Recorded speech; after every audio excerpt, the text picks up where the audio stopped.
the universal access to information in Indonesia and in Southeast Asia in a bigger picture, I would say. And before we continue, I think I would like to introduce the two of you, Mas Santi and Mas Ahmad Lanang, to my one of my friends, Mohammed Omar. He was born and raised in Oman, but he's of Pakistani descent. But he's been living in Turkey for a very long time, but now he's in Indonesia. So I think I mentioned that to them. Good afternoon, Omar. Hi, good afternoon. Thank you for having me here. I really appreciate it. It's really honor to join the beautiful venture, webinar. And hello to all of you. And thank you so much Hi, for having me. Omar. Yeah, nice to meet you too. Thank you So, so much. Mbak Santi and Mas Ahmad Lanang, I think Omar, as I mentioned, he's trying to build some sort of venture and partnership with some Indonesian institution. I don't Oh, want to say that interesting. Omar will share that himself later on. He's still in the process, but he also founded one of the largest social media movements on Instagram called the Unilat Adventure with almost 800,000 followers around the world. So Wow, Wow, awesome. yeah, it's great. again, I would like to say hi to our audience and viewers from Southeast Asia. Hello, good afternoon, everyone, CASIANs. I'm Muhammad Reza, the program coordinator of CASIA Academy, and it's good to see you again on the 8th edition of the Viewpoint program this afternoon. We'll be talking about the universal access to information in Southeast Asia and beyond. And the people, the practitioners, the academicians, scholars who are involved in this issue will be sharing their views, insights, and experiences, and also their success stories with all of you. And please feel free to ask any questions on Instagram, because we're live on Instagram, Facebook, and YouTube on CASN News. So feel free if you have any question about the information issues or information access that you feel that the information access has been limited in your country. Just ask any question to our distinguished speakers. This afternoon we have Santi Indrastuti from Bandung. I think you're based in Bandung, and then Mas Ahmad Lanang, who is now based in Jakarta. And of course, we have our distinguished speaker, Mohammed Omer, who is now in Bali. So without further ado, I would like to throw the first question that I need each and every one of you to sort of share your experiences and insight.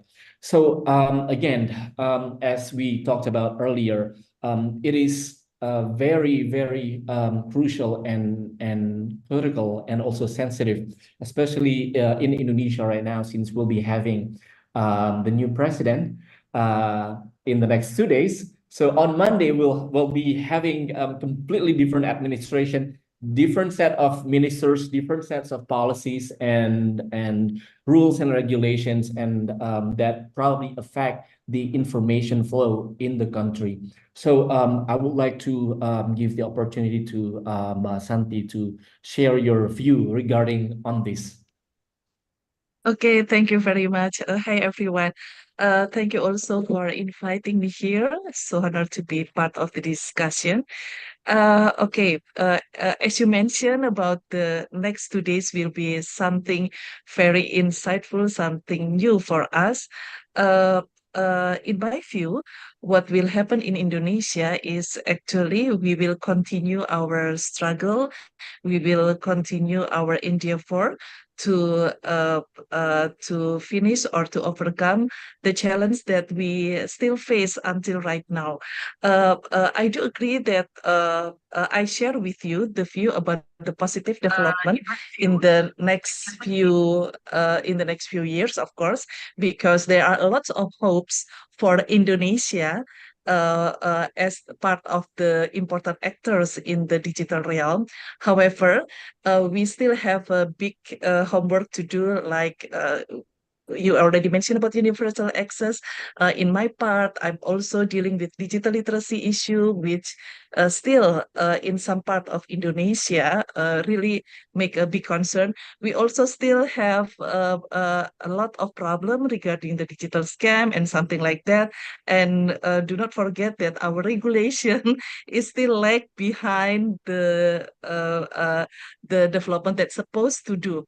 But yeah, I'm really optimistic that all that problem could be resolved together, because right now we have a lot of people, movements, social activists, and also digital literacy activists who also be part of this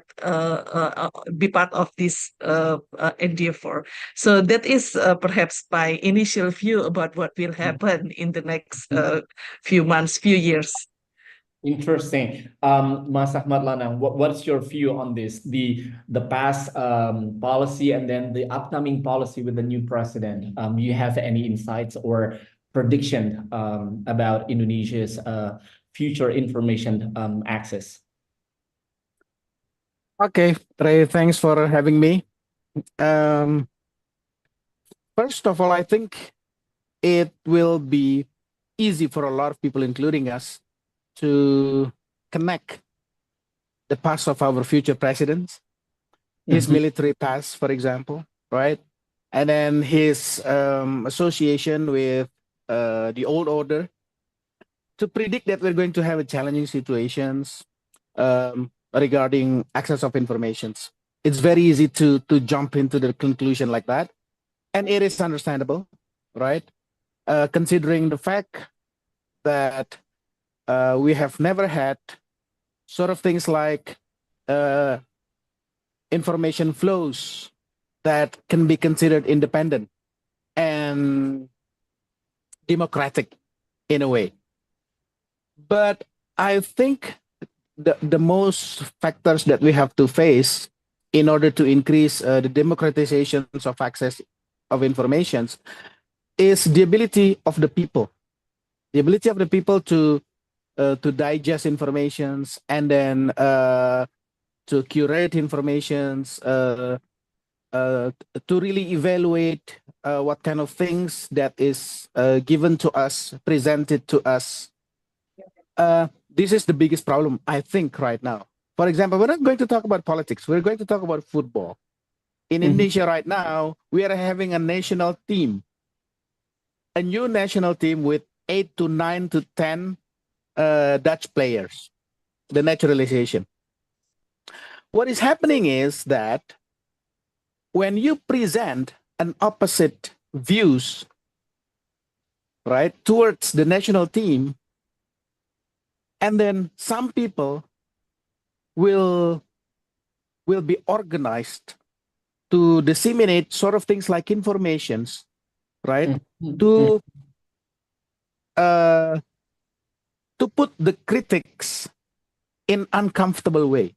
Even one of the sports journalists in Indonesia, the senior sports journalist, says that right now, when we interview somebody and then we ask about our national team, they don't want to give a negative comments. Why? Because many people, I think, organized in Instagram, in Facebook, in TikTok, will put the critics in the limelight and then show to the world the negatives of the critics. So this kind of situation encapsulates what is happening right now in Indonesia. So it's not about who produced the news, and then it's not about the government's policy, but it's about the ability of the citizens to digest informations, to curate, and then to pick, and then to decide whether I'm going to share this or not. And then the second, the ability of the citizens to really comprehend every aspect of their lives related with the informations, to really understand whether this information is valid or not. For example, right now you will have many information saying that sugar is good. And then you will find many information saying that sugar is terribly bad. And then many types of information, sugar is okay as long as you don't consume it too much. So Yeah. as citizens, our challenge is that to really understand which sentence is true. Because if we Right. Yeah. jump into this crazy speedy process of uh, uh, productions and consumption of informations, then we won't have time to digest everything that are presented to us. And that's the biggest challenge in a new media era, I think. People don't have enough time to digest because we always move in a hurry. So Right. I think basically what we need to improve or to change to make betterment of this situation is that we have to increase the quality of our educational system. That's for sure. That's the main thing that we have to do, because otherwise, if we are talking about only in policy levels, then the problems will not be solved until the level of the real problems. Interesting. That's my view, Ray. Yeah, that's quite interesting. I think we'll go back to that. I think both you and Santi are also scholars and academicians. So you will talk about the academic side of the information flow, or how the citizens are actually better educated to digest all the information that they receive. Let's now go to Omar. Based on your experiences in the past few years, building this sort of massive social media movement, Unilad Adventure, like what did you have in mind? Like, were you trying to provide like the limitless or the timeless information to as many people as possible around the world? And then since you are here in Indonesia, what was your idea to come down to the country? And then what would be your expectation for your next project in the country? Thank you so much. Thank you for having me. As I mentioned, at Unilad Adventure, I lead the content creation aimed at inspiring, educating travelers with a focus on adventure and responsible tourism. That's the main goal. Mhm. Meanwhile, Trips App International, I already started the new venture in Indonesia. That venture is already in Portugal, in Turkey, Azerbaijan, Oman, and I extended that company to Indonesia. So we are combining technology and tourism to enhance travel experiences. Mhm. For my company provides digital services such as AI-based trip planning, online bookings, platforms that simplify the travel logistics for our customers. We also enhance our secure communication portals for the diplomats and for uh, secure communication for ambassadors, and providing mobile app development, website development, social media marketing, and so on. Well, depends upon the client age and our customer needs. So that's an introduction about me, but I will tell about the Unilade. So my work at the both Unilade and Trips app is about making a travel information accessible to everyone Mhm. throughout engaging content and advanced digital tools, because which I observed there is a lacking with, people want a AI based, and everything is moving towards the AI planning. So we are trying to I already sent the link to you about Mhm. my website. We are enhancing our AI based planning for the seamless booking systems, which will make easier for everyone to explore Southeast Asia's diverse cultures and destination. This Mhm. approach not only the boosts tourism but also depends travelers' understanding of the region.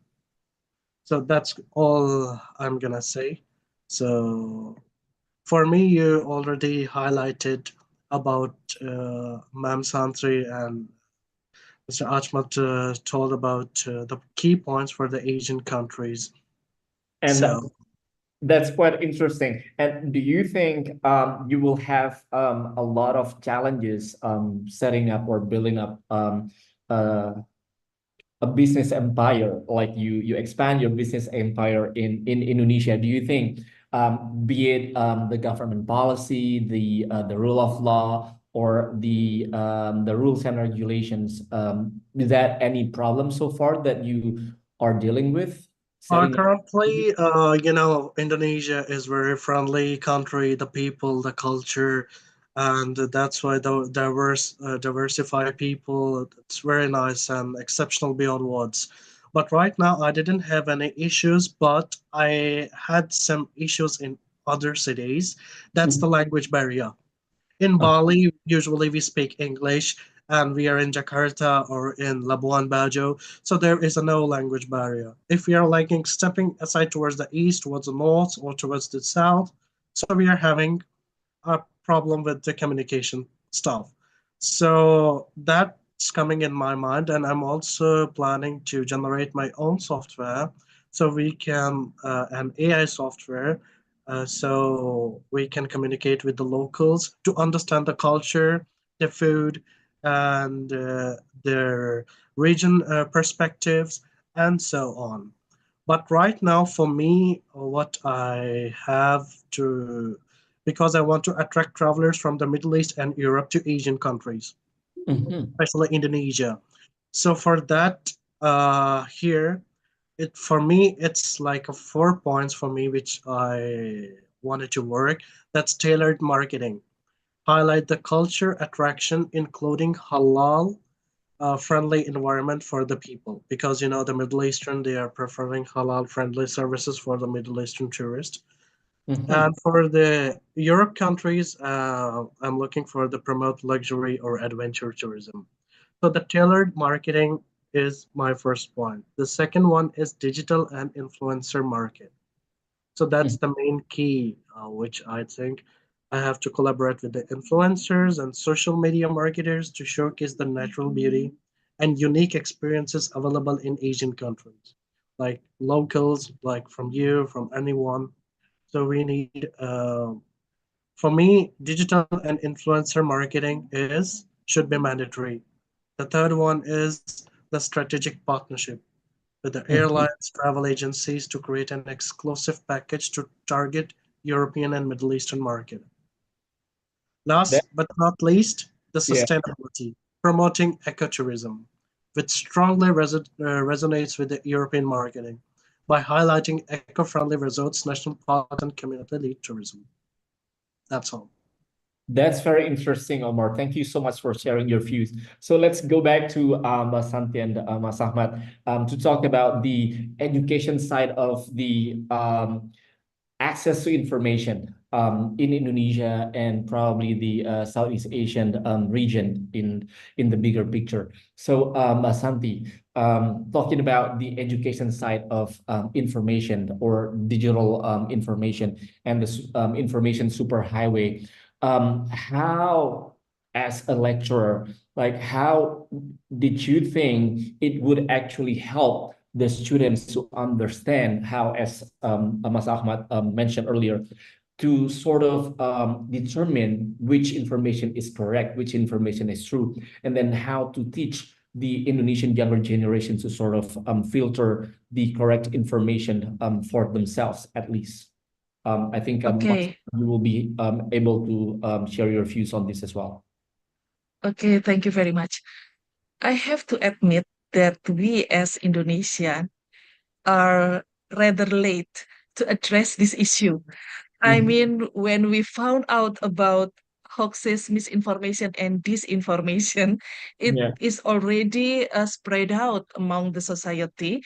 yeah. Actually, it is an old issue, but we don't know what happened during the escalated situation, political among the political context, and also during the widespread of social media platform. It became something new, although it is actually an old issue, but because literacy, the way we understand about literacy is just reading a book and then trying to extract it without understanding the meaning of critical thinking. That is the most important thing of the literacy means. That is the roots why we rather late to addressing this issue. So when we singled out the literacy issue apart from our everyday life, it became something very exclusive. And by making it very exclusive, it became something elite. I mean, something that out of grasp. Rather than making it as something exclusive, we have to extract, we have to absorb all of the literacy aspect as part of everyday life. So it means in educational aspect, the digital literacy or the literacy education should be transformed into something that everyone could be part of it, not just in not just in high school context or university context, but it should start from the basic in the primary set of the education, whatever it is. And the way we teach literacy is right now has to be transformed greatly, not just by the book, but also by incorporating it in everyday life. I agree that what had happened right now in our side is that we are become part of the social media community or internet digital community, but we don't have that basic skills of critical thinking, navigating the information. So when we're talking about how to identify which is the valid information or which is not information, which is the misinformation or disinformation, we are getting lost of it. But but right now in Indonesia, there are lots of initiative from NGO, from communities, education communities, or non-education communities to be part of this digital literacy movement. So this kind of activities is very important to give a kind of pressure to the government so that the curriculum of digital literacy could be part of this movement. And also there is a lot of initiative that we're talking about ecosystem of information. So it is not just become part of the educational, but also become part of the society itself. I can share to you several examples of this, but at least at the beginning, that is my point of view about this. That's very interesting insights, Santi. I think, Mas Ahmad, you might have a more mind-boggling view on this. What do you think? Like, what we should include, or what kind of curriculum we should build for our younger generations, for the schools, for the universities? What kind of information subject or information education subject or information literacy, as Mas Santi earlier mentioned? Okay. Is it me? First of all, I think literacy is not part of our culture. Like Mbak Santi said, critical thinking is a very challenging factor because it's not part of our culture, right? Yeah. We don't have any reading habits, right? We are a society of listening and talking, listening and talking, listening and talking, right? We have a long, strong oral tradition, and this kind of strong culture creates certain challenges in our new information era right now. But to be optimistic, we see in the last 10 years, for example, right? We have so many hoax and etc. But I didn't focus on that. What I focus on is that people are trained to produce and reproduce informations, which is good, right? The message crafting skills of the people are getting better, right? Of course, not as good as Omar and the team can do with AI, but linguistic wise, it's getting better, right? And then culturally wise, it's getting better, right? Yeah. Our situations in new media is not as bad as 2014 in 2019. It Mhm. means that during the period of 10 years, people can accept differences, right? Mhm. They can accept different opinions, right? Yeah. So I think this is a good learning process in the last 10 to 15 years, right? Mhm. But there are some things that I'd like to point out. For example, this celebrity culture, Uh-huh. those people, so-called influencers, Mhm. right? These people can be how should I say it, a slowing factor to the growth of new culture in our new media. For example, regarding our new capital city, right? Mhm. I Mhm. think they produce and reproduce information with not sufficient responsibilities for the people, but only for political orientations or economical orientations. So, but it's okay. I mean, probably they're learning themselves, right? They are in the learning process themselves. But what Yeah. I'm trying to share is that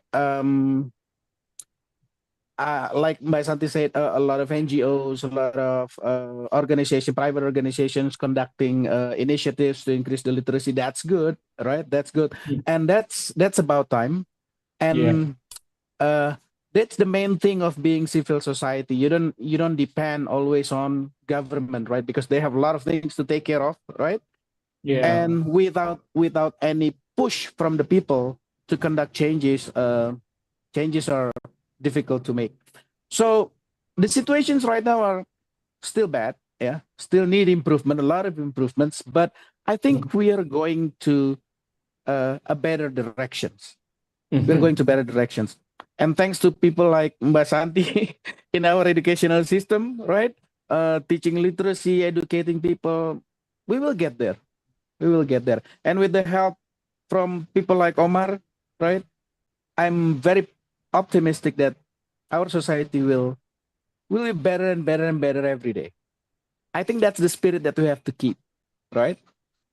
That's a very optimistic point of view, Masama. Thank you. Yes, yes. Yeah. And so talking about AI, I think Omar, you can have more points to say and to share with us. Like, do you target certain group of people with certain educational background on your social media accounts? Or how do you capture or you create contents that will be able to sort of cater to a broader audience worldwide? Like, and number two, since you will be creating a lot more AI-based contents, do you think it will change the map or the what do you call that? The culture of or the trend of how people like trying to digest information from the social media platforms, Omar? Exactly. First of all, Mr. Ahmad and Ma'am Santi, really appreciate for your humble compliments. And I really gained a lot of knowledge from both of you. Actually, I'm a foreigner, but you are a local, so you know better about Indonesia. So, first of all, about the perspectives which both of you shared. So for me, if we can like events like Asian Media Forum play a crucial role in bringing media professionals together to discuss how to promote regional developments. Additionally, like social media campaigns, digital platforms. So that's a very good option for that. The second thing is that for the future of AI. So, about me, the vision is that the future is about combining immersive technologies like a VR with Mhm. personalized travel services powered by AI, like working on localized multi language content to ensure our service are accessible to the broader audience, breaking down barriers for the travelers from all over the world. That's the main point, which I already mentioned before, the language barrier. The Mhm. goal is to offer travelers a more customized and immersive way to experience destination before they even arrive, while Mhm. maintaining a strong focus on sustainability and local impact. But there is also disadvantages with the AI. So with AI, we cannot make the decision power is getting better. As Mhm. Ma'am Santi told, that's also advantages and disadvantages with technology. And but AI, which personally I'm working, there's also we are trying to gather more advantages rather than disadvantages. But we are also providing in our AI systems that people can make decisions while they book any tour or travel the content. For example, Unilad Adventure. Mhm. Usually, when we are going for the Unilad Adventure, we are promoting our audience. We are more connected with our audience rather than our social media, but our own content. From the past 7, 8 months, we are only posting our audience content Uh-huh. because we are engaged with our audience so they can know us better.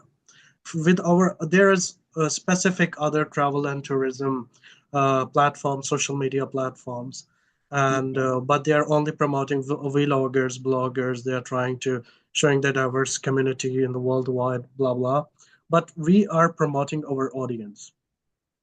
So audience are creating their videos, sending in our website. We're gathering the videos, and not we are not filtering videos. We are posting every video. Mhm. For us, every audience matter.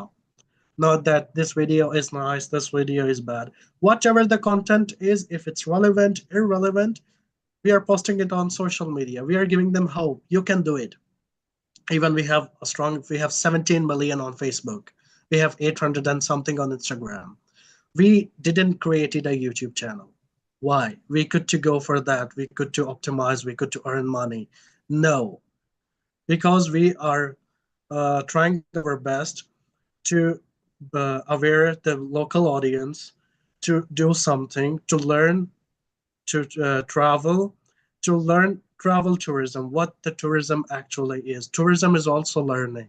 You can explore the culture, exchanging languages, and getting together like their cultures, their food, their demographics, the landscapes, the chronicles, and so on. Yeah. So so that's all I'm gonna say. So hope you get my point.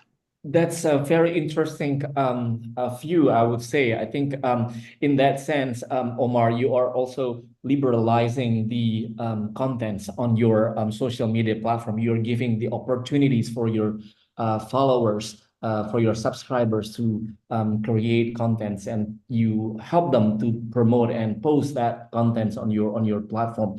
And talking about that liberalizing contents for the three of you, I think we can talk about when we talk about the liberalizing contents, we talk about the crowdsourcing, something just like Wikipedia or things like that. And I think to some extent, to at your bar, Omar, I think we have also Wiki Travel, which is quite similar, where people can put in a lot of information and then to sort of perfect and furnish the information on certain issue or certain place to travel to. So I think let's go to Mbak Santi. What do you think about these opportunities of crowdsourcing where people put a lot of information together on certain issue? For example, let's talk about Indonesia. Oh, Indonesia is this and this and this. But then there are so many information coming from people, say in Java, in Jakarta, in Surabaya, and also in the other parts of Indonesia or probably outside Indonesia. What do you think of this kind of concept of crowdsourcing? Actually, as a part of my life, I'm also a digital literacy activist, part of Mavindo. Mhm. It is an organization focusing on fact checking. Mhm. So, why I'm mentioning this kind, my organization, Yeah. because uh, the way we do fact checking back at 2014 until 2016 is actually by doing this crowdsourcing, by the modus of crowdsourcing. So imagine there is information about what happened in Syria, Aleppo, which trigger people emotion, and also in some sense that situation is manipulated by other people to open fake donations. So in order to doing fact checking to understand what is the real happening there, me and my friends, Mavindo, open up a forum in Facebook where everybody can give comments, and also through the network that and the connection that occurred in that Facebook forum group. People who are really living in that place can give the facts, what had happened actually. So by that way, we do this fact checking. Fact checking could be very expensive, especially when we deal with the advancement of technology right now, such as deepfakes, AI that made by other people to manipulate the facts, something like that. Omar, that is also another side of the AI, right? But on the other hand, when we put it in the crowdsourcing model, everybody can be part of this movement. Everybody can contribute according to their expertise or their knowledge, or whatever they have, to give us the bigger picture, the real picture, the facts that we really need. So the idea of crowdsourcing, first, for doing this fact checking is very important. And the second, it also enlarging our capacities to learn from others. I think that is something that really something that benefits, giving us benefit for living in this condition. But of course, there are other issues as well, such as, again, I have to tell about critical thinking, ability to discern the real and that not. But we are not that alone. Crowdsourcing connect us with the bigger communities, which also will help us to direct toward the real information or anything that could help us in this society, in this life. So for me, this is something that really need to be preserved. Yeah. So thank you so much for sharing your view on that. I think we'll go back again on that particular issue. Before Mas Ahmad is leaving the forum because he's got another appointment, I would like to give him the chance to sort of share his view on this issue, Mas Ahmad. Okay, I'd like to I'd like to view this huge phenomenon as starting from the definitions of realities, right? Basically, the existence of information superhighway, the change of ICT, information communication technology, has changed, right? And it has changed also the definition of realities right now. And by that, in communication science, we learn that we have various definitions of realities, right? Philosophically, we can say what are real for us probably are not real for other people, right? So, Basanti mentioned something about fact checking, which is very good, right?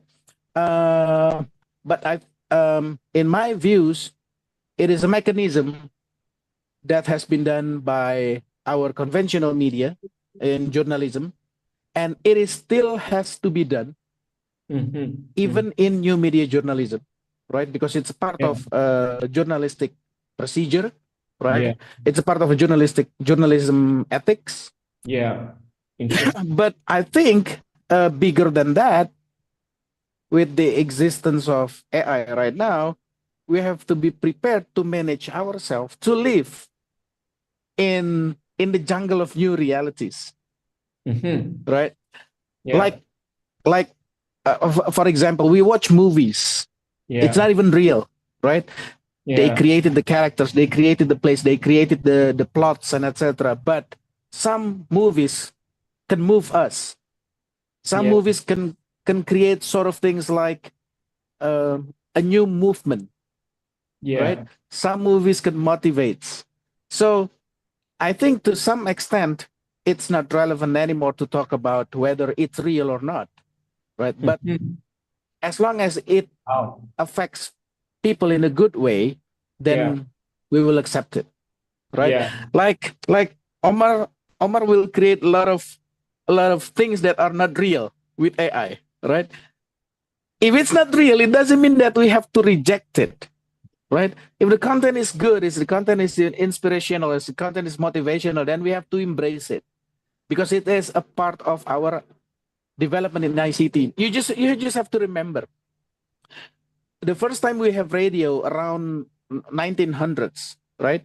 They created a drama that a new spaceship invades the city and the people believe it, right?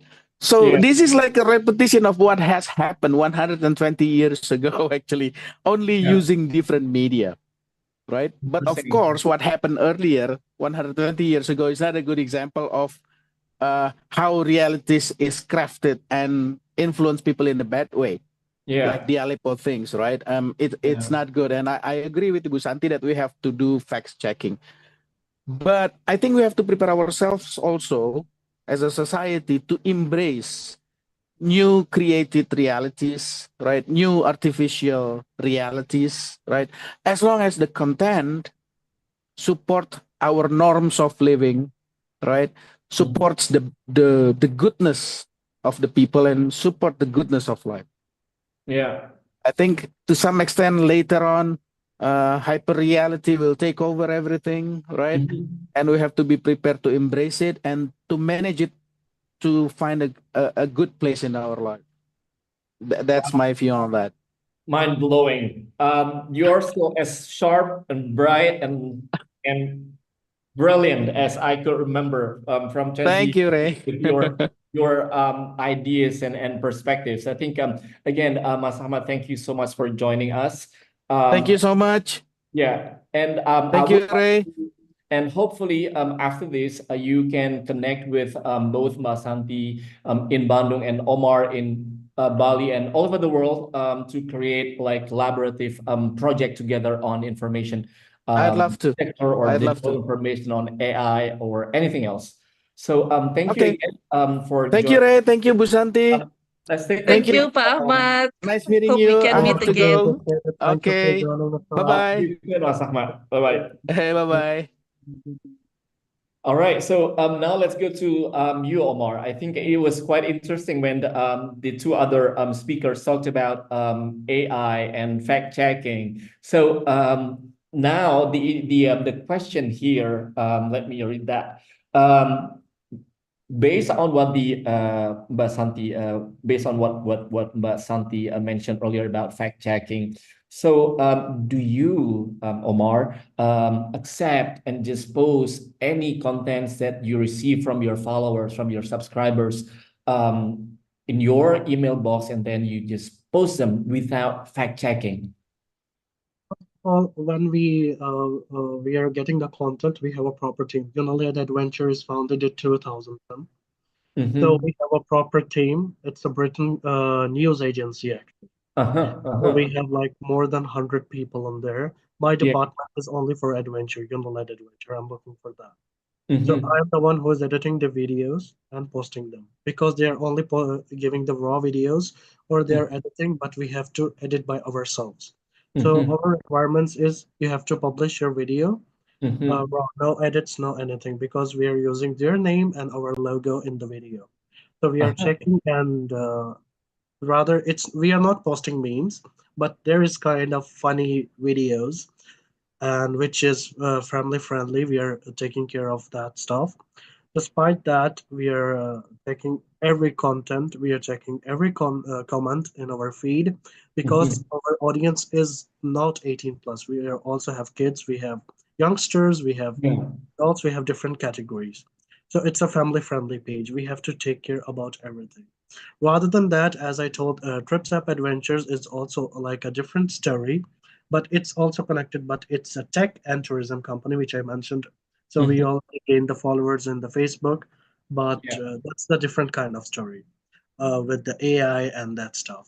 Ma'am Santri and Mr. Ashmat told very nice things about the AI. I really appreciate that. There is disadvantages about that, and because we cannot make decisions, we have less decision powers.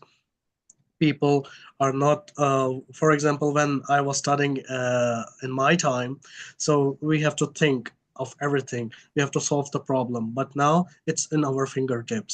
That's a Mhm. disadvantage. There is advantages also, like for example, social media. AI plays a huge role in communicating these benefits. For example, like Asian development in sectors like trade, education, tourism, and digital economy, where Mhm. people are informed, they can engage more actively in these initiatives. Mhm. So that's I'm gonna say. Despite that, media campaigns can help boost tourism across borders, highlighting Asian collective economic strengths or promote educational exchange programs, which Mr. Achmach already said. We have the power.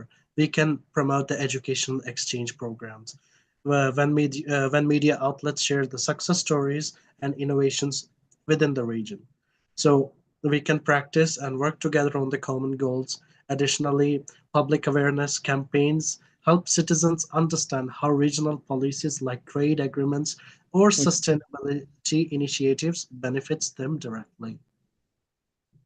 Now you're talking the essence of this, which is quite interesting, and we'll be getting back to you on that again. Now let's move to Santi. I think it's quite interesting.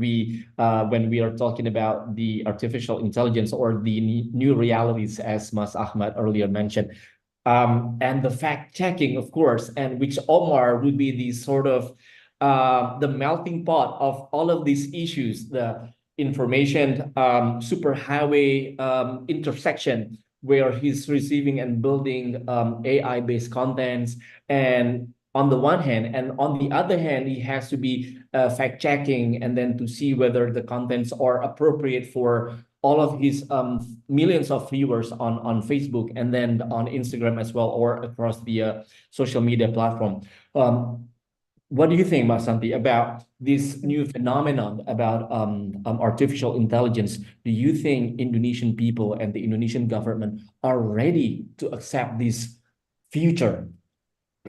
Wow, what a challenging question. Okay, Omar, thank you so much for sharing us about the possibility of what you already developed right now, and it's gonna be something that will develop more and more, of course. And thank you for thinking and giving emphasis about the localizing of what you're gonna build, because it is very important so that people can reach it. Anyway, the advent of AI is received with mixed reaction. Yeah, we know Mhm, about that. From my mhm, side as a lecturer, so we are our concern is about plagiarism. mhm. It is an old story, but AI also our student is much more digital savvy, of course, than us. Yeah, So yeah. they know how to maximizing the potential of something like AI. Uh, but it is only in the first, I think, in the first year when we deal with AI, because after that, the story is different, of course, particularly after we invite the practitioners, people from the industry and social media platform to talk about AI and all the possibilities that could be opened up by this AI. As an activist of fact checking, yeah, my concern is about the manipulation of information that possibly could, not just possibly, but several hoaxes or misinformation producer may use AI for that. But again, the keywords is research. We are not just talking AI, of course. We before long before AI came, everything should could be crafted. So that's why research is the keywords for everything to discern and also to producing the information. Okay, that is the mixed reaction that that happening around us. But right now, we understand that we have to exploring all the possibility of AI and other advancement of technology, because this is something that we cannot miss. This is a biggest opportunity that we have in the world of education, particularly in higher education. There is a low cognitive abilities and higher cognitive abilities. I hope I can I can articulate it well. So when we talk about AI can help us a lot in doing tests which usually consume our energy in this low cognitive abilities, such as extracting, gathering, comparing, contrasting, even making a composition based on the prompt or the keywords. Our job is to policing our ability for analyzing, so we move to higher cognitive abilities. Now we know, right now we understand, okay, we have these two kind of cognitive abilities. We will become the victim of AI if we don't strengthening ourselves in these low cognitive abilities, in the higher cognitive abilities. Why why we are afraid with AI at the first time? Because we don't have that strong low cognitive abilities. But once we already arrive in that low cognitive abilities, we mastered it, then AI became part of our job. It enhanced our job. And I hope my student didn't hear this, but sometimes right now I do making my proposals and also doing my research by maximizing the potential of AI. There is Perplexity and others who can help us to make a good literature review. But of course, again, it is not just let AI do the work. We have to also checking and rechecking again. And again, it is back to the basic of critical thinking, of literacy, that everything that comes to us, we have to check and rechecking again. So if Pak Ahmad say about the jungle realities, right now we also face a jungle of narratives, and in this kind this, and it is good actually, because can you imagine if we only have one narratives, then the situation of the information ecosystem among us became a very dictatorship, became very authoritarian, and it's not good for our development or progress, right? But now with this kind of lot of information, all we have to do is trying to police ourselves as best as we can, so we can navigate the information and making use everything. Anyway, in Mavindo right now, we are trying to maximizing the potential of AI to pre-banking, to do pre-banking, preemptive debunking. So usually when something happen, misinformation circulated, then we do this debunking. We feel like it's so exhausted.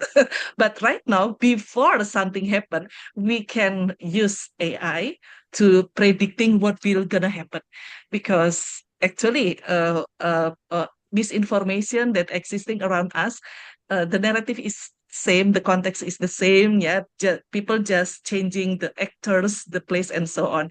And we also right now trying to process, trying to use AI on how to cut the supply chain of hoax distribution. Hopefully, we are testing and retesting the process now. But I'm sure that because you are from Unilab, you know much more about it, and hopefully, you also can share your insight about us in this endeavor, in this combating misinformation and others literacy issue. Something mind-blowing. I think I sometimes found myself as a victim of AI. Like I thought the one of the pictures that I found on Instagram or online was real, but apparently it was not real. And even the video and how the deepfake, as you mentioned earlier, and the jungle of realities or the jungle of narrative, they are now like pretty much everywhere. We're surrounded by it, and we're overwhelmed by it.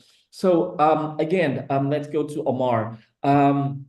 When you mentioned about the informations and the contents are now on your fingertip, with having millions of followers on Facebook and hundreds of thousands of followers around the world on Instagram, do you position yourself as the sort of quote unquote the ruling party of this information superhighway that you can actually sort of stir or direct the narratives of what you would like to send to the followers around the world?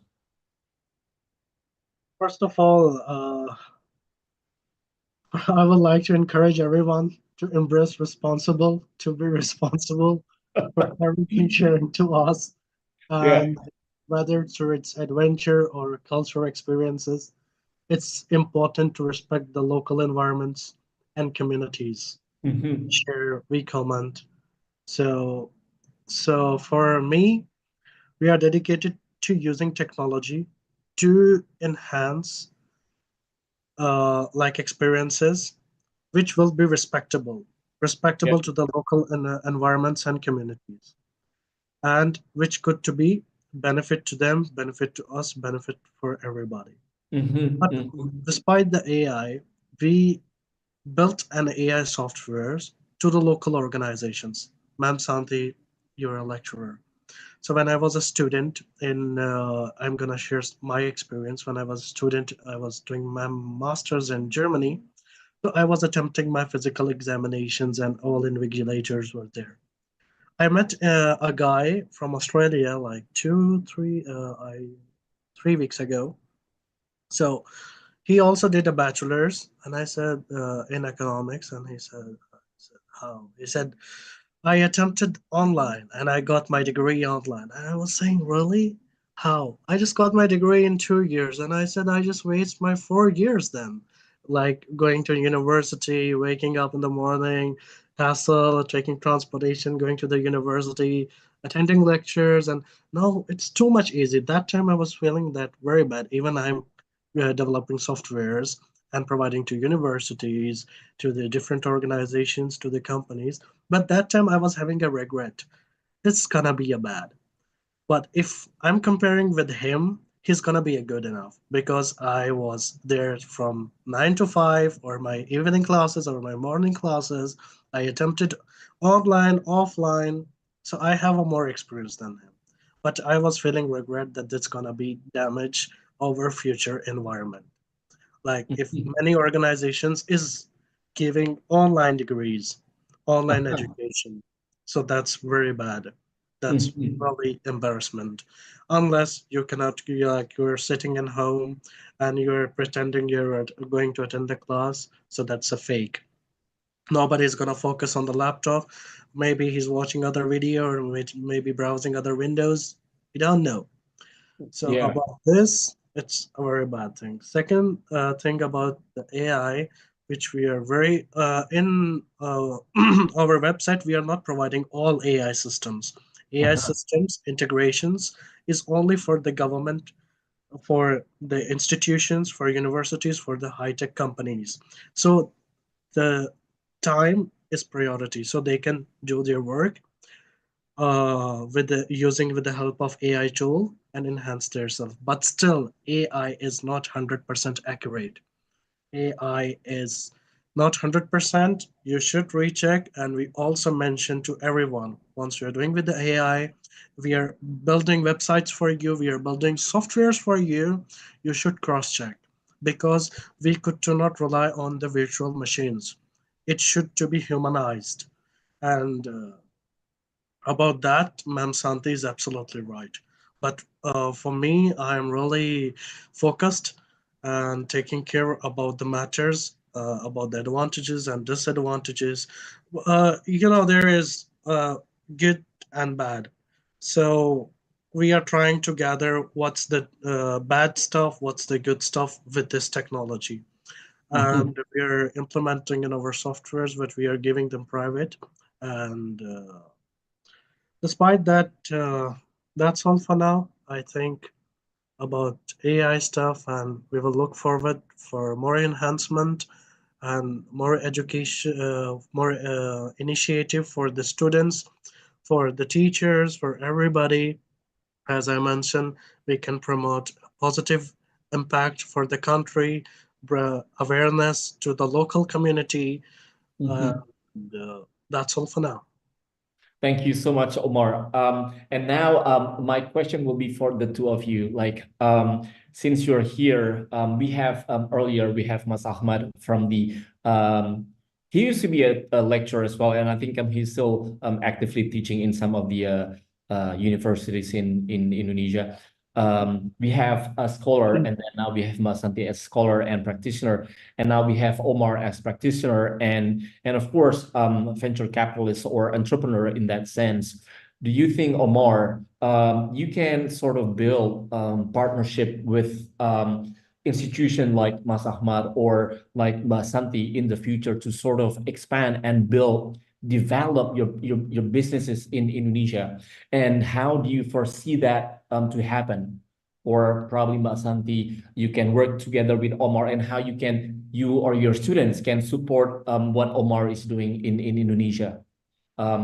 Whichever who like to answer this question first. Yeah, I think Mbak Santi, you can probably respond to this. Okay, thank you very much.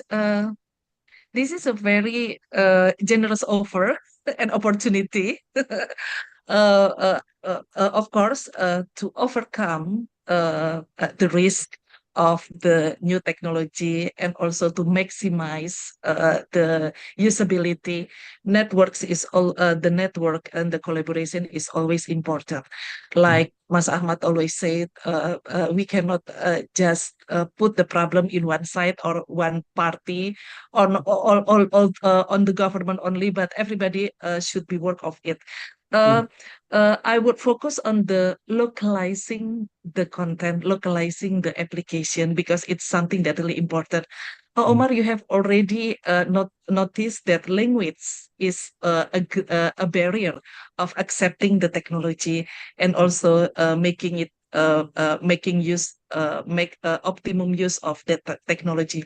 So that's why I think what can we offer to you as the locals or one of the target market about this technology is trying to the role of mediating, whether mediating the content, mediating the language, or even what I do right now is trying to make everybody can absorb the technology, making them easier to use it. I'm dealing actually with minors and also with elderly, with other undeserved community. Not just about AI, even the basic skill of digital literacy, we still have issues of them. But 4 years became part of this community engagement, which dealing with the undeserved communities. I do understand that once we know their characteristic, how they process the information, what is their psychological barriers, for example, we can transform all the science, the knowledge into something that manageable for them, into something that for them, okay, I can absorb this and I can use it. And this is very important for them. So perhaps in that kind of mediating role, it is something that we as a community or as an AGO or as a university can offer to you. And of course, university give you opportunity also to test and retest it again, the any application that you use, because our student is our digital native is those who understand better how to maximize it. Although they and of course they are the one who will become the next future of generation who knows Yeah. how to make best of it. Yeah, interesting. I'm digital immigrant actually. Well, we are all. I mean, at my age now, I feel like I'm sometimes disconnected to the information and digital technology that is there available on my hand palm. So, Omar, how do you foresee yourself and your company, at least in the next 5 years, to engage or to sort of build partnerships and involvement with the Indonesian communities at large, how the Indonesian communities can sort of help you really build and develop your company here in the next 5 to 10 years. The future is exciting, by the way. Yeah. Anyways, especially with the rapid advancement of digital technologies, I see more collaborative platforms emerging where media organizations from different Asian nations will work together to create a content that transcends borders. We might see the rise of regional streaming platforms or apps that allow people to access news, entertainment, and education content from all Asian countries. Mm-hmm. There's also a growing emphasis on training journalists to report on Asian-related issues accurately and thoughtfully. Overall, I believe media will be a critical driver in the bringing the Asian community closer together. That's my view. Mhm. That's very interesting. So since you're talking about the roles of the media, since you are from both Good News from Indonesia with over 1 million followers on Instagram, and also we're growing outlet Good News from Southeast Asia, covering 11 countries in the Southeast Asian region. How do you think we can collaborate in the future, Omar, like your company and our media company? First of all, the event is perfect opportunities for participants to gain insights and form Mhm. connections that could spark new ventures. Mhm. And how discussions, shared challenges can lead to innovative solutions, further Mhm. contributing to the region growth. And as I told that we and your platform, we can start a positive venture like Ma'am Santri and Mr. Achmat told regarding Mhm. awareness about education, about Mhm. language barriers, Yeah. about some disadvantages, about the tourism, about the culture, promoting digital stuff into the positive impactivity. Mhm. So we can do that. And adventure too. Interesting. Interesting. So, Mbak Santi, do you have any views on this? Like, how do you think a foreign direct investment company can probably partner with, say, your university or Indonesian media company or communities in general? I think every university will accept this opportunity and embrace it happily, because right now the Ministry of Higher Education also have also develop a scheme that open up opportunities, even encouraging university to also work with other sector of industries, because by that way we can mix and match the university curriculum and also the industries. So the concern about the concern about the lack of experience or lack of skill between the among the graduates could be overcome by this game, at least closing the gap between it. And also, I think this is just my own philosophy. Yeah, usually when there is a new chance, new innovations, new technology, we tend to react with a kind of moral panic. uh, Ah, uh, yeah, because that is something new, that is something that we cannot master. We don't have yeah. any competence of that, and that's why we curious with yes, this will be something bad. This will be something negative. That is what moral panic is. Usually, that is something that develop first when we deal with new technology or new innovation or new offers or new investment, something like that.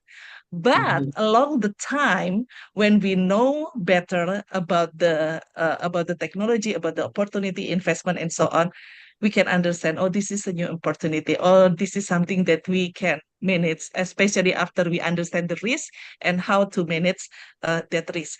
We also have a tendency to be romantic. Something that from the old time or from the past is better than the future. Uh, this is romantic means for me, and we tend to be like that again because we don't have this habit of crossing the comfort zone. So it feels that the old times is safer than the future. But of course, again, after several after several projects, pilot tests, and so on, this romantic side could be diminished. And then we could embrace the new opportunity that comes from the new innovation or the new technology or the new investment. The key is understanding the knowledge, having the knowledge, and managing the risk. After that, I think everything is safe and we can enhance the opportunity to embrace this newness. That is from me. Thanks, Mas Santi. For Mas Santi and Omar, I think we'll have two last questions before we sort of conclude our interesting, very, very interesting discussion this evening. So the first one is how to be safeguarding your privacy in an era full of open information, but still not closing yourself off from globalization.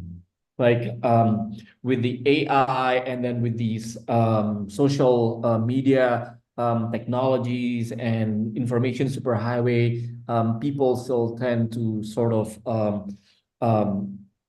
take care of their privacy. But how do you think we can do that without closing off ourselves to the new opportunities? Probably Omar, you can start first. First of all, safeguarding is, I will tell the data minimization. Check all the necessary information. Many AI systems, especially those who used by companies for personalization, like social media algorithms, rely on the data you provide. So be mindful what you share. Minimize your personal details wherever possible. The second thing is encrypt your data. Use encrypted communication channels, like end-to-end encryption. Example, Signal, WhatsApp, protect your messages for being accessed by parties. The third thing is leverage AI for privacy protection. There are 2 points here. One is AI-based privacy tools. The second is ad blockers and privacy extensions. Yeah. Some AI-powered tools protect your privacy. For instance, like Jumbo Privacy is one of the example. Help manage your social media privacy settings or monitor data breaches that affect your accounts. So for the last but not least, AI and facial recognition control. That's the main thing. Avoid unnecessary facial recognition use. For example, be wary of applications or services that require facial recognition for verification, unless absolutely necessary. Disable facial recognition in the social media platforms. Example, Facebook's photo tagging. That's the worst case in Facebook. Yeah, yeah. Yeah, it was quite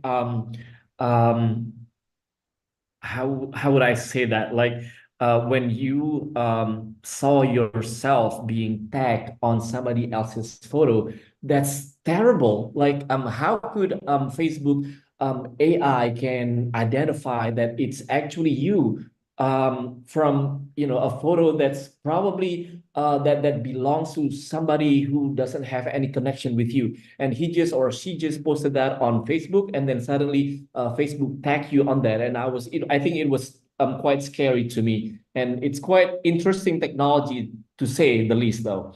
But Santi, what do you think about this kind of privacy and then without closing off ourselves to the Last evaluation? but not least, I want to put one more stuff here. Yeah. Actually, that's very important. I really apologize. I beg your pardon, Ma'am Santi. I just closed the enclosure. The main problem here that That's AI regulations, understanding the privacy laws. In my website, when you're going to the Trips app adventure, that is protected by GDPR. That's General Data Protection Regulation in Mhm. Europe on Yeah. the California Consumer Privacy Act, CCPA. So these laws offer protection against the data misuse and give you rights to control your data, like Mhm. ability to access, correct, or delete it. Even Mhm. when you're going to the Trips App International website, at the bottom, at the footer, you will find the official tag from GDPR ready. So our website is protected by the government. So that's how we are protecting others' information. For example, there is a website, allow cookies, reject cookies. Actually, they Yeah. are monitoring everything. Your Right. IPs, your location, your mobile phone, where are you, all the cookies are, we can watch it. But unless when you're installing, following the laws with the GDPR, all information is going to the government. We are out. We do not know what actually the client is unless he signs up or he accept our terms and condition and fill the form, his name, his address, if he's doing for the booking stuff, because we need his information. Mhm. About the payment gateways, we also use the GDPR and SSL security. So that's every company, every private organization should to implement that. And last but not least, every whenever somebody is making website, like any company want a website or application, go for the authorized agents, authorized license holders, because many of them just doing the bachelor's and they're saying, okay, we will develop your website. The website is not secure, they have SSL problem, they don't go with the laws, no SEOs, no PPC. There is a lot of breaches and many things you can see in the future attacking those websites by the hackers. So I always suggest use the proper organization, proper company who has the certifications from the government, who follows Mhm. the IT protocols, local government, and international laws, both. So that thing my company is providing to the different organization. So that's why we have a broader audience. Despite Uniled, we have more government clients, diplomats, and other stuff. So that's all for now, ma'am. Now you can discuss about that. That's a very precious information and insight, Omar. Thank you so much for that. Now, Masanti, would you share your view on this privacy and then Yeah, open up to the globalization of information? we're listening to Omar. There is a lot of technological issue that should be overcome. Yeah. And I think not all of us be able to follow that strictly. The most important thing is that, but I do agree, Omar, it is something that we should pursue. But perhaps from my side as actors in the field, yeah, and dealing with people in their everyday life, the most important thing is people have to know the risk of privacy in any digital platform, social media platforms, or any website. There is a risk of identity theft, doxing, for my student, career consequences, phishing attacks. Also, it became quite obvious the cyberbullying and harassment situation, cyber stalking. Also, manipulative advertising, because we open up our website, our account to receive anything without moderating it. So first of all, understanding the risk of privacy. The thing is not disengage totally from the digital because it will pose us with disadvantage so much, but understanding how to manage it. So I used to share to my student the key skills for privacy, the key skills, because in details they can do much more. First of all, of course, critical thinking, evaluate credibility of website sources before sharing personal information, and then privacy setting management, regularly review, adjust privacy settings on social media and online accounts, understanding the policy of moderating content. There is a lot of feature actually already there, already set up there, but sometimes we don't know how to maximizing using it. Uh, Mhm. agree with data minimization, share the least amount of personal information necessary. You don't have to report everything in social media. And then the use of privacy tools, like strong password practices, because I use this analog the story about we have in internet, we have a house also. The house is our account, and it is become necessary for us to lock the door so that we can stay safe and making our activities in online safe for us and also for others. Of course, awareness of phishing and awareness of law or existing regulation, because in some cases, when people became the victim of online gambling or online credit, they didn't know what to do, although they became manipulated with that action. So I think that two things are very important for me: understanding the risk and understanding the key skills, so we can maximize and we can equip ourselves with that kind of skills to manage our privacy online safely.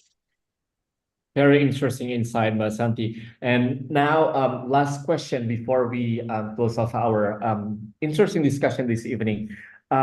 It's about the cost and benefit analysis of AI.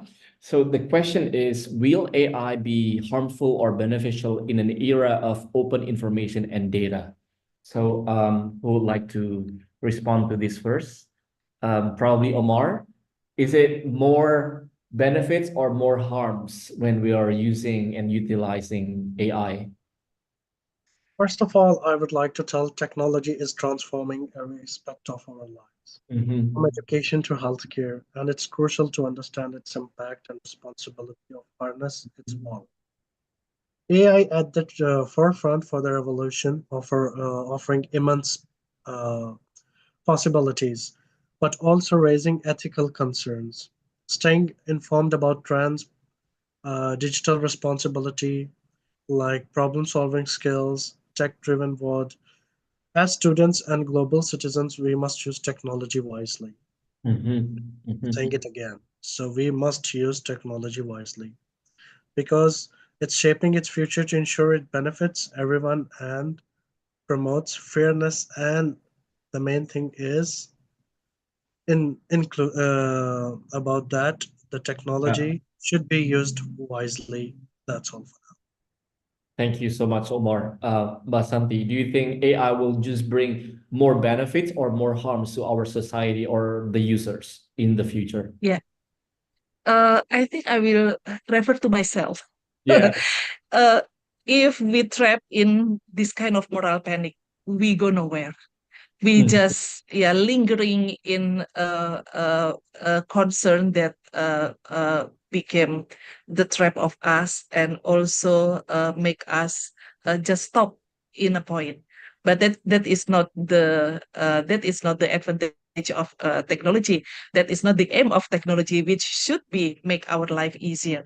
So I think the keywords to ensure that we can use AI in a positive way is, for me, information integrity, the integrity, because inside the concept of integrity there is an ethic concern, moral concern also, responsibility also, and resilience, because that kind of concept as part of the information integrity will become something that safeguarding us in using AI or other advancement of technology. You know what, Mas, Reza, and Omar, Yeah.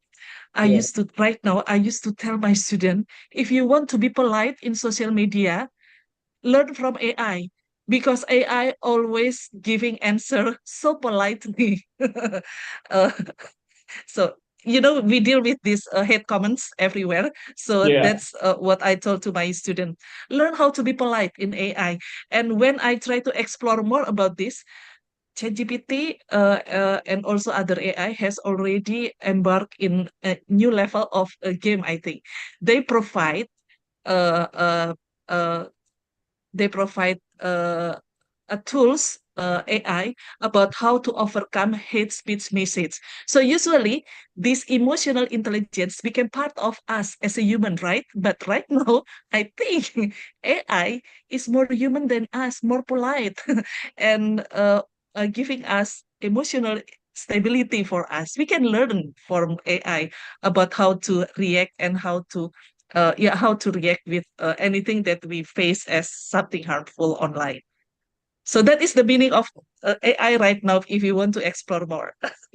That's a very interesting perspective, Mas Santi. Again, Mas Santi, Omar, in Bandung, Bali, and Jakarta, thank you so much. And to our viewers and audience and followers from anywhere in Indonesia or any Southeast Asian countries and beyond, be it in Singapore, Malaysia, Thailand, the Philippines, and other countries, thank you so much again. It has been a very interesting discussion this afternoon that we have with our three speakers, Mas Ahmad, Mas Santi, and Brother Omar, on universal access to information and how AI can change the future of mankind. And again, thank you so much for joining us this afternoon. I am Muhammad Reza, the program coordinator of C Asia Academy.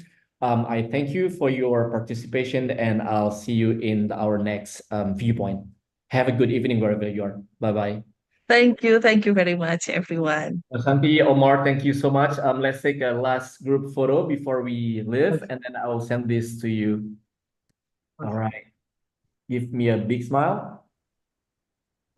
All right. Thank you so much again. But Santi, thank you so much. I know you have prepared a slide deck, but we didn't have the chance. That's okay. That's okay. But it was very I interesting. just want to say, yeah. And thank you. Thank you. Thank you so much for joining us. So much, Mr. Omar, you are very popular in my organization in Mavindo, you know that. Wow, see? All right. I will share, please share me our photo, Mas Reza, so I can flexing to my colleagues. I will. Do you also need his Instagram so you can follow him? His personal Instagram. Yeah, personal. Yeah, okay. Thank you so much. Really appreciate it. Anyways, in the Zoom we have. Right. Okay. So yeah. So hopefully later after this discussion, you too or with Mas Ahmad, you can build partnership. And if you need any contacts of any of you, just let me know, and then I will be happy to share that with you. All right. Thank you again for joining me. And goodbye, everyone. In Bandung and Bali. Omar, I'll see you in Jakarta, inshallah. Inshallah. Thank you I'm so in much. Penang actually right now, Malaysia. Oh, wow. Yes. Traveling around. I'm pursuing my study at USM, so yeah. Interesting. So you are on the same time zone as Omar. So Jakarta +1 and you're also in Bali, Jakarta +1. All right. Well, okay. Bye-bye, everyone. Bye. Bye. Take Thank care. you. Thank you so much. Have a good evening.